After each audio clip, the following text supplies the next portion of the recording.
To many, I was the young shepherd who defeated Goliath, the gigantic Philistine warrior, with just a stone and a sling. They saw me as a brave boy who faced and defeated Israel's greatest enemies, the dreaded Philistines. But what if I told you that all this happened before I became king? After being crowned king of Israel, darkness invaded me. I turned into a ruthless man, committing crimes and unforgivable atrocities even against my own people. This is the true story behind King David.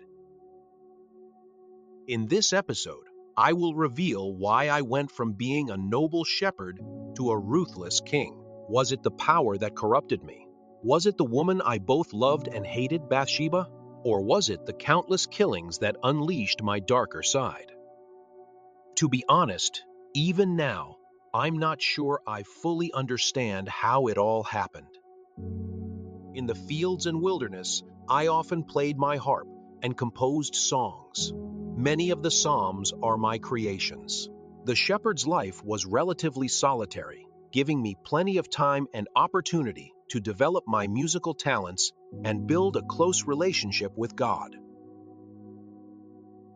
I performed during many festivals, and I could feel the joy and peace my music brought to my fellow villagers. Perhaps that is why I was recommended to Saul. I still remember the day I first met King Saul. It wasn't on the battlefield, but in the quiet of his chambers. Saul was tormented by an evil spirit, and his servants had heard of my skill with the harp. They brought me to him, hoping my music could soothe his troubled mind. As I played, I could see the relief wash over him. The music seemed to calm his soul, and only in those moments he found peace. Saul's recognition of my talent led to a bond between us. I was welcomed into his court not just as a musician, but as someone he trusted to bring him comfort. Little did I know that this bond forged in music would later be strained by jealousy and lead to a journey filled with both triumph and tragedy. At that time, I was serving in Saul's court, but my father had sent me on an errand to check on my brothers who were stationed on the battlefield. The Philistines and Israelites were at war, and the army of Israel was paralyzed by fear in the face of the gigantic Philistine warrior Goliath.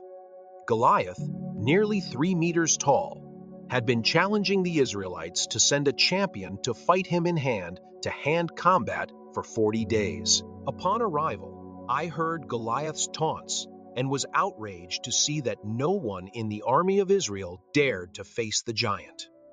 I also heard the rewards promised to whoever defeated Goliath, the hand of the king's daughter and a large sum of gold.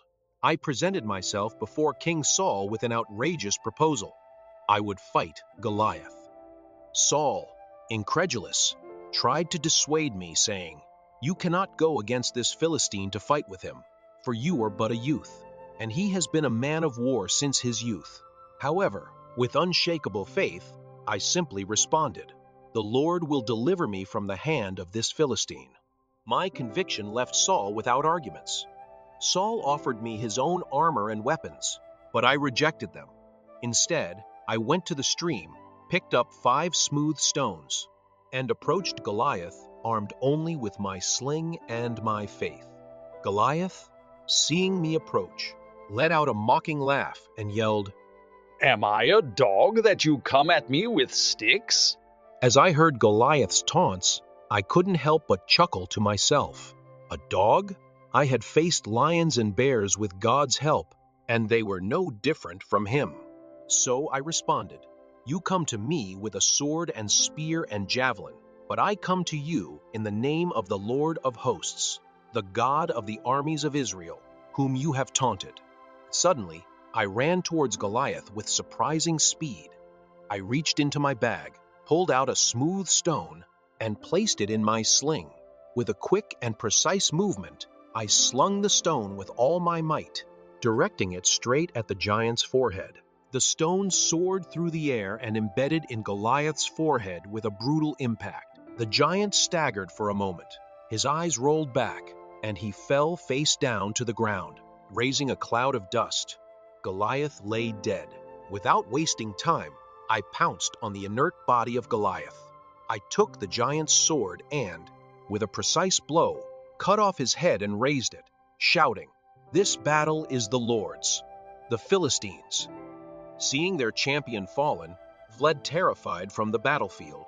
The Israelites, intoxicated with victory, launched into a relentless pursuit, determined to finish off their enemies once and for all. That day, the news of my feat spread quickly throughout Israel. I became a national hero, admired and celebrated by all of Israel. My name was on everyone's lips, and my fame grew day by day. But not everyone shared that joy. King Saul, hearing the praises for me, was filled with jealousy and suspicion. He began to see me as a threat to his own power and popularity. The seed of envy was planted in his heart. Saul was not an entirely evil man.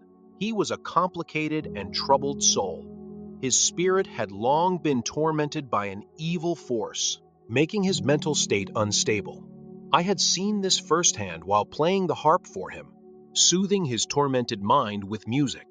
I was aware of his inner struggles and had always felt a degree of sympathy for him, understanding that his actions were often driven by fear and insecurity rather than pure malice. Despite my growing popularity, Saul's dark side began to emerge more clearly. He offered me his daughter in marriage, a promise he later retracted. When he once again proposed marriage to his daughter Michal, I knew he harbored ill intentions. This time, he demanded a dowry of 100 Philistine foreskins, hoping that I would perish in the attempt. But I did not hold this against him. I understood his plight and felt no enmity towards him. I knew that God had anointed me and that his plans would prevail. I accepted the challenge, not out of ignorance, but with full awareness of the danger. I knew that marrying the king's daughter would solidify my position and help me gain further respect and authority among the people and the army. My child's affection for me was genuine, and I valued her deeply. When Saul demanded 100 Philistine foreskins, I resolved to give him double. This was not out of obliviousness to the trap, but out of faith in God's protection. I believed that God would see me through this perilous task. Thus I returned with 200 Philistine foreskins, fulfilling and surpassing Saul's challenge. Saul had no choice but to honor his word and give me his daughter Michal in marriage. My success further solidified my standing, but it also deepened the rift between Saul and me, setting the stage for future conflicts. At this point, I had achieved fame and power, but I had taken many lives with my hands, and this would be the seed that would cloud my faith and awaken my dark side. One night, Saul, filled with anger, entered my room and threw a spear at me, but he missed the shot, and the spear embedded in the wall. Quickly, I fled through the window and into the night. This marked the beginning of my fugitive life. Saul's relentless pursuit forced me into exile. The constant threat to my life made me wary and mistrustful. I could no longer rely on anyone. I had to face this danger alone. The darkness within me began to grow, fueled by the constant killings and the need to survive. In my desperation, I sought refuge wherever I could find it. One day, I lied to Ahimelech the priest, claiming that I was on a secret mission from Saul. Unbeknownst to me, Doeg the Edomite, one of Saul's men, overheard our conversation. This lie not only exposed my location, but also brought tragic consequences. Saul, upon learning of Ahimelech's assistance to me, ordered the execution of the entire priestly family. I was devastated to realize that my deceit and selfishness had caused the death of innocent people. The weight of my guilt was unbearable, and in my deep anguish, I turned to God, seeking his forgiveness. Though my actions had clouded my faith, it remained my anchor. I knew that despite my flaws, God's grace was my only hope. The fugitive life was harsh and filled with constant danger, but it was in these moments of desperation and solitude that I drew closer to God. As I faced my trials, I poured out my heart in the Psalms, pouring out my heart to God. The Lord is my shepherd, I shall not want. He maketh me to lie down in green pastures. He leadeth me beside the still waters. He restoreth my soul. He leadeth me in the paths of righteousness for his name's sake. Yea, though I walk through the valley of the shadow of death, I will fear no evil, for thou art with me. Although I became a fugitive while hiding from King Saul, I had two opportunities to kill him. The first was in the depths of a cave. When I saw Saul there, vulnerable and defenseless, I was struck by how much he had aged in just a few months. The man who had once been a mighty king now appeared frail and worn, a shadow of his former self. His vulnerability was beyond what I had expected. I could see the weight of God's absence pressing down on him, leaving him weakened and exposed. The other opportunity came one night while the king was sleeping in his camp, totally unprotected. As I stood over him, sword in hand, I felt a wave of sympathy wash over me. This was not out of fear or hesitation, but out of a deep sense of compassion for a man who had lost everything: his strength, his spirit, and, most tragically, the favor of God. I knew I could not be the one to end his life, for I could not bring myself to kill the one whom God had once anointed. Saul's downfall was a reminder for me of how fleeting power can be, and I could not take that final step against him, for he was still, in some way, God's chosen one. So I continued to spend months escaping from the king's soldiers. Cornered and with no options, I was forced to seek refuge in enemy land. The Philistines, Israel's greatest enemies, became my only hope for survival. I, the warrior of God, now had to live as an expatriate, waiting for the moment when I could claim my rightful throne. That day did not take long to arrive. The death of King Saul marked the beginning of a new era. I, the anointed of God, was crowned king of all Israel, uniting the tribes under my command. I set my sights on recapturing the fortified city of Jerusalem, the Jebusite stronghold. With a bold and strategic attack, I conquered the city and established it as my capital, the center of my kingdom, and the spiritual heart of Israel. In an act of devotion and joy, I brought the Ark of the Covenant to Jerusalem with music, dance, and sacrifices. The people celebrated the presence of God among them. I, the warrior king, became a spiritual leader, guiding my people in worship. It was then that God revealed an eternal covenant to me, promising that my offspring would reign forever. He told me, I will raise up after you one from your loins, and I will establish his kingdom. Thus I, a humble shepherd, became the founder of an eternal dynasty, a lineage that would culminate in the Messiah. But I couldn't stop there. Upon ascending the throne, I was surrounded by enemies on all sides: Philistines, Moabites, and others who sought to undermine Israel's strength. I knew that to secure my kingdom, I had to confront these threats head-on. My relationship with the Moabites was complicated. During my time as a fugitive, the king of Moab had agreed to shelter my parents, offering them refuge while I was on the run from Saul. For a time, they lived under his protection, and I was grateful for his aid. However, I could sense that his motivations were not purely out of kindness. The Moabite king saw the growing unrest in Israel and sought to exploit it. He harbored hopes that I, in my desperation, might become an ally against Saul, potentially destabilizing Israel and creating chaos that would benefit his own ambitions. I accepted his help, knowing that I had little choice, but I never trusted him fully. As events unfolded, my true intentions became clear. I never intended to overthrow Saul. Despite our conflicts, I was loyal to the anointed king of Israel, and I knew that my destiny was tied to the throne only through God's will, not through rebellion. When Saul eventually fell, the Moabite king realized that I was not the ally he had hoped for. With Saul's death, My usefulness to him had ended, and his earlier aid now seemed more like a strategic move rather than an act of genuine support. After I ascended to the throne, the realities of leadership weighed heavily on me. One of the pressing issues I faced was the ongoing border conflicts with neighboring nations, including Moab. The Moabites, who had once offered refuge to my family, were now a significant threat to the stability and unity of Israel. Their king's ambitions and his past actions against Israel could not be overlooked. My gratitude for his past help was overshadowed by the need to secure my kingdom. This internal conflict led to the war with Moab. I knew that I had to protect Israel from any potential threats, even if it meant turning against those who had once aided me. The Moabite king had misjudged me, thinking he could manipulate the situation to his advantage.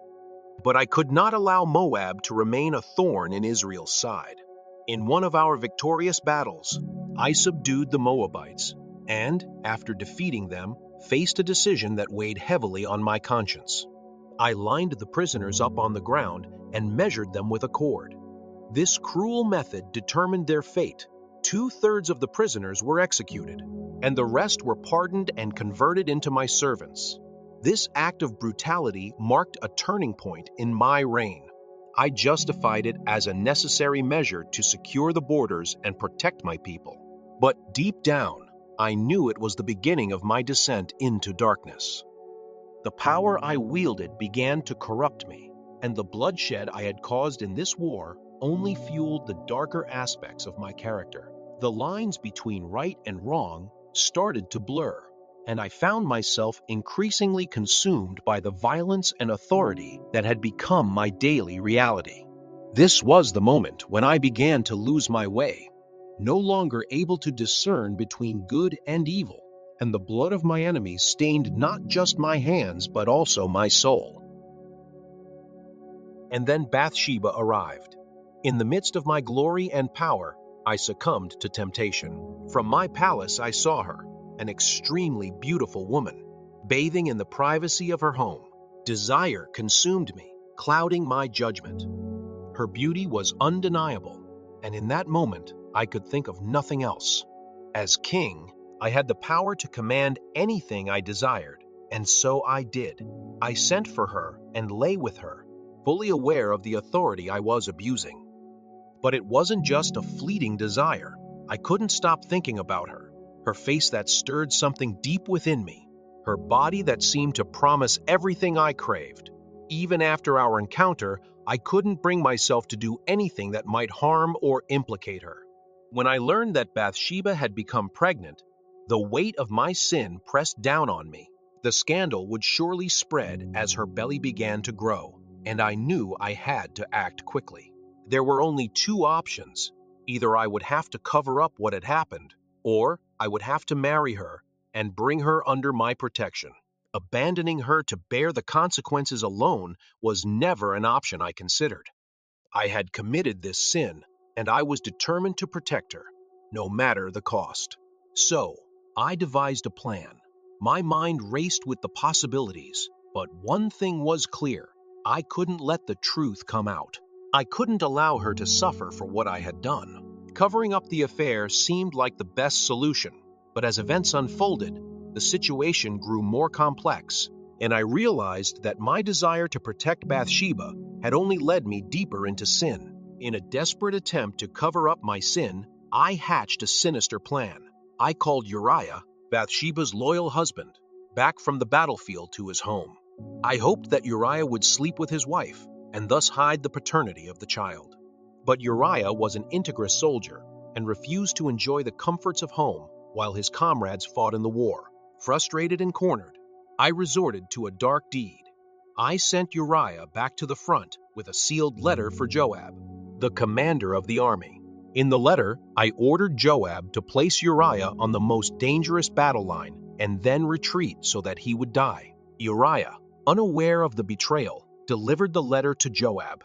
In the heat of battle, Uriah was abandoned by his comrades and fell dead by the swords of the enemy. This betrayal marked the beginning of my internal corruption. While Bathsheba mourned her husband, I took her as my wife, believing my secret was safe. For a brief time, I felt a sense of relief, even a dark satisfaction, as I watched the events unfold according to my plan.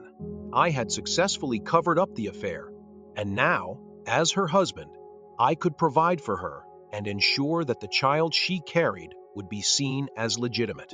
To the people of Israel, I appeared as a noble and compassionate king, one who had taken in the widow of a fallen hero. I heard whispers of admiration for my supposed loyalty and righteousness, for marrying the widow of one of my most valiant soldiers. They praised me for my kindness, believing I was a king who truly cared for his people. These sentiments brought me a twisted sense of comfort, as if their approval could somehow absolve me of the crime I had committed. But the eyes of God saw everything. God sent the prophet Nathan to confront me, unmasking my sin with carefully woven words. Nathan told the parable of a rich man and a poor man, saying, The rich man, with his vast flock, welcomes a traveler into his home. Yet instead of taking one of his own sheep to entertain his guest, the rich man covets the poor man's only sheep, a creature loved and cared for like a daughter. Without mercy, the rich man seizes the sheep and sacrifices it for his own benefit. My anger ignited upon hearing the story. Vehemently, I declared that the rich man deserved death for his despicable act. The injustice cried out for retribution. But then Nathan, with a piercing gaze, pointed his finger at me and pronounced the words that shook my soul. You are that man. In an instant, reality struck me like a slap in the face. The parable was but a reflection of my own sin. I had coveted another man's wife and shed innocent blood to cover my transgression. Nathan, with prophetic authority, pronounced God's judgment on me, saying, The sword will never depart from your house. Shame and chaos will arise from your own home. The king, who once danced with abandon before the Ark of the Covenant, now stood naked before the truth of his sin. But Nathan also gave me a message of mercy. Although my sin would have devastating consequences, God would not take my life. My story does not end in the darkness of my failure, but in the light of divine redemption. I prostrated myself before God, repentant and tearfully saying, I have sinned against the Lord. But this repentance would not save me from the consequences of my sin. The son born of the adultery with Bathsheba fell gravely ill and died on the seventh day. Something terrible was about to happen in my family. In the royal palace, a dark and twisted tragedy unfolded. Amnon, my firstborn, burned with lust for his half-sister Tamar. With a wicked plan, Amnon feigned illness and asked Tamar to serve him in his room. When she arrived, Amnon violently grabbed her and sexually assaulted her, despite her desperate pleas.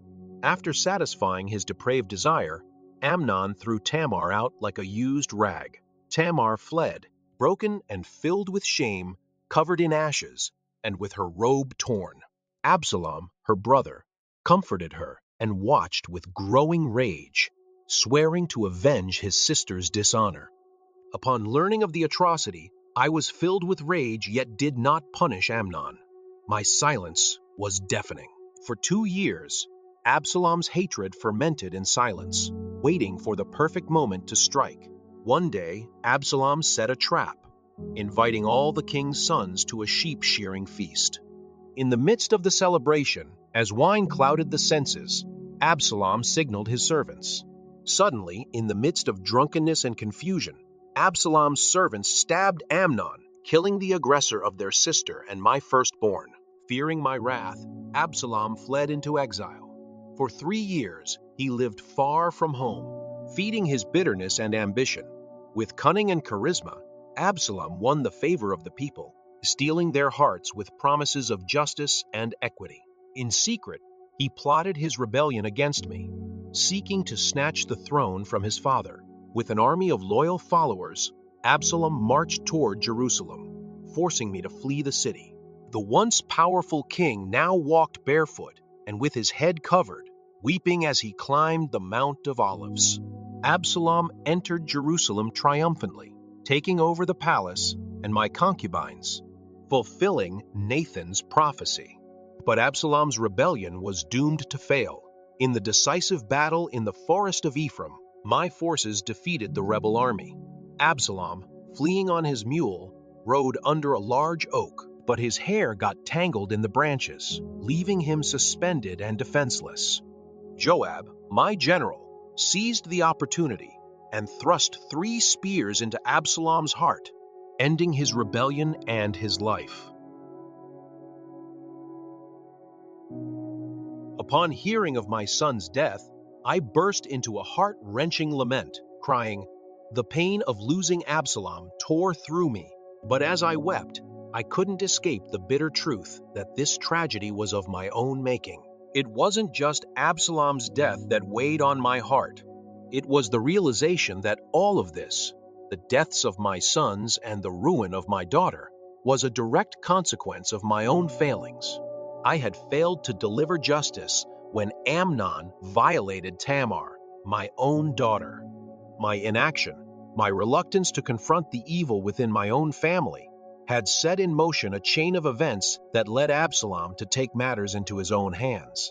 He became what I had once been, a man driven to cover his sins at any cost. Just as I had sought to hide my sin with Bathsheba, he sought to avenge the wrong done to his sister, and in doing so, he too was led down a path of no return. He had to continue down that dark road, just as I had, until it destroyed him. The truth is, the real guilt lies with me. My own lust and desire had driven me to take another man's wife, and that same sin had planted the seeds of destruction in my family. I had fathered children with different women, and through my own actions, I had buried them as well. My lust led me to sin, and that sin has now claimed the lives of those I loved most. As I mourned Absalom, I wasn't just grieving for him. I was mourning the man I had become, the choices I had made, and the devastation I had brought upon my own house. The consequences of my desires were clear. I had destroyed my family with my own hands. My heart was broken, not only for the loss of my children, but for the knowledge that it was my sin that had led us all to this bitter end. After this family tragedy, there came good news for the family. Solomon, son of Bathsheba and me, was born. The child conceived in sin served as a tangible reminder of the consequences of my actions. Yet God did not forsake me or my descendants. Prophet Nathan, the same who confronted me with my sin, came with a message of redemption. By divine command, the child was named Solomon, which means peace. Solomon grew up in the shadow of my sins, but also under the promise of divine blessing. Aware of my own faults, I dedicated myself to guiding my son in the ways of wisdom and righteousness. With words laden with emotion and urgency, I instructed Solomon, "Know the God of your father and serve him with a perfect heart and with a willing mind, for the Lord searches all hearts and understands every plan and thought." Yet the darkest chapter in my story was still to come. Driven by ambition, I sought to expand Israel's borders even further. Before waging new wars, I decided to count my people, wanting to assess my military strength.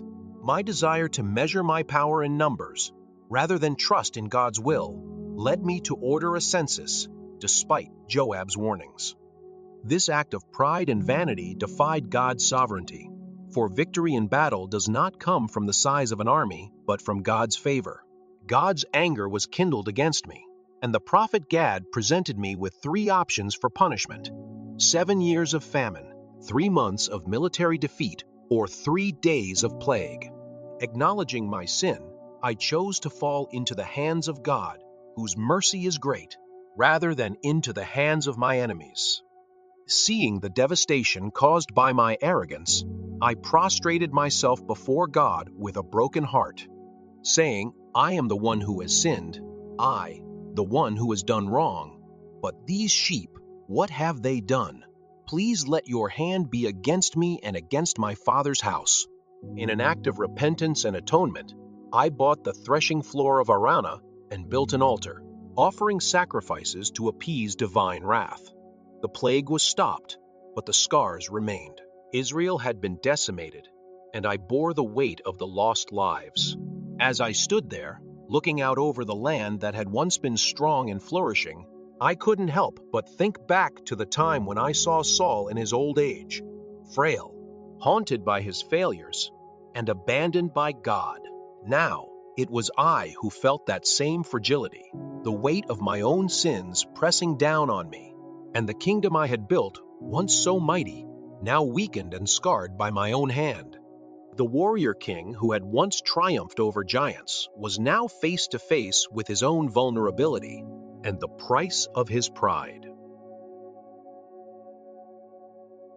In my darkest moment, I learned that true greatness lies not in the number of my subjects, but in humility before God.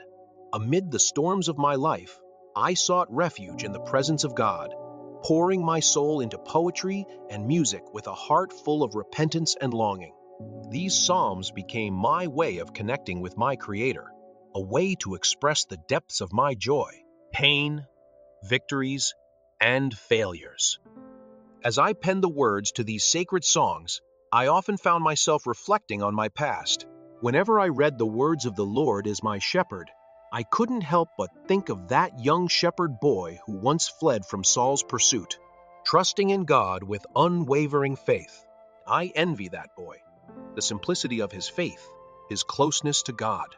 Now, with all my years and burdens, I realize that only in God's eyes, I am still that same shepherd boy, seeking his guidance and protection.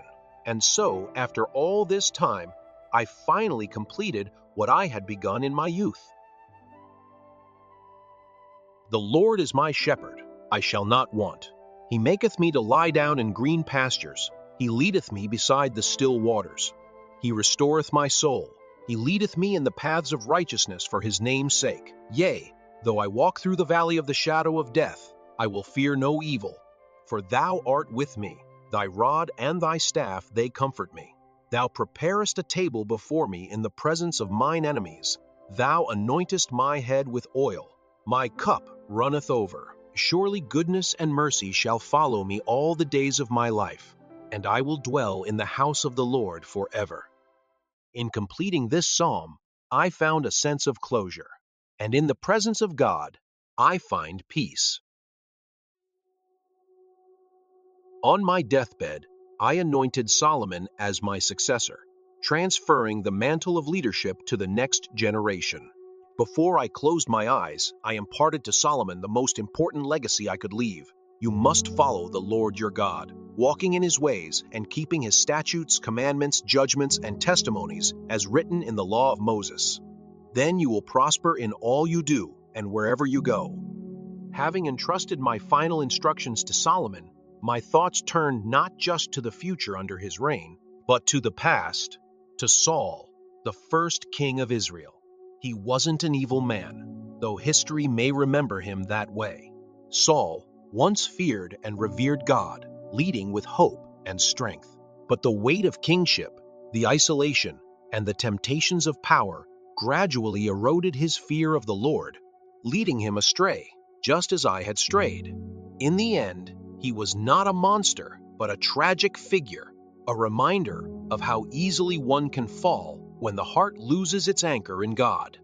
As my life faded, I understood Saul in a way I never had before.